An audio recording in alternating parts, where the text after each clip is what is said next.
edzinoinhau dzichiverengwa naTimothy Sibanda. Musambo wesimdanzo. Zviri kunzi vatsigiri vemusambo uyu vari kuita tsika yekupotsera vaimbi apo vanenge vachiratidza zvidavado zvavo kunhandare dzemafaro. Ngatinzwei zvizere kune mutori wedu wenhau Brandon. Ndo zvavataura, tavabvunza ndo zvavataura, izvi ndo zvavataura. Kumapuku mabodzi vatema nemakendi pinda muchitungwisa vatema nemakendi zivarase kubudirira vatema nemakendi bari nemamwe malocation vatema nemakendi iwe mshauri ukatadza kuimba ndokutema nemakendi ndokutema nemakendi iwe mshauri ukatadza kuimba ndokutema nemakendi ndokutema nemakendi.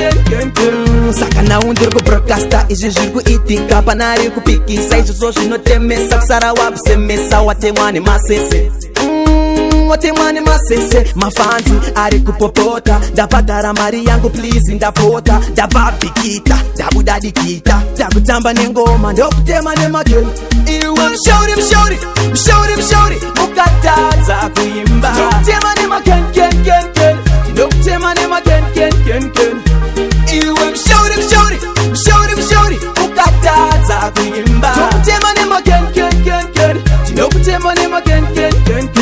Idzi ndidzo nhau dzataurwa dzabva kumativi mana enyika hanzi maspika ndowakonzeresa vamwe vati mike ndoyanga ichipotsa but zvisine I hope they do better next time cause zvemakeni hatishikudzire hatizvide Zimbabwe tauya kuzofara iwe mshauri ukatadza kuimba ndokutema nemakeni ndokutema nemakeni iwe mshauri ukatadza kuimba ndokutema nemakeni ndokutema nemakeni. Saka nawo ndiri kubroadcasta izvi zviri kuitika panari kupikisa izvozvo zvinotemesa kusara wakusemesa watemwa nemasese watemwa nemasese mafanzi ari kupopota ndabhadhara mari yangu please ndapota ndabhabhikita ndabudadikita ndakutamba nengoma ndokutema nemakeni iwe mshauri ukatadza kuimba ndokutema nemakeni ndokutema nemakeni iwe mshauri